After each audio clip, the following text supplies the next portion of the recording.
அதிகாலையிலும் அந்தி மாலையிலும் உண்ட ஞாபகமே.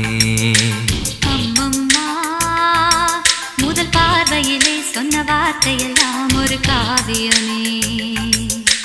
சின்ன சின்ன ஊடல்களும் சின்ன சின்ன மோதல்களும் மின்னல் போல வந்து வந்து போகும். மோதல் வந்து ஊடல் வந்து முட்டிக்கொண்ட போதும் இங்கு காதல் மட்டும் காயமின்றி வாழும்.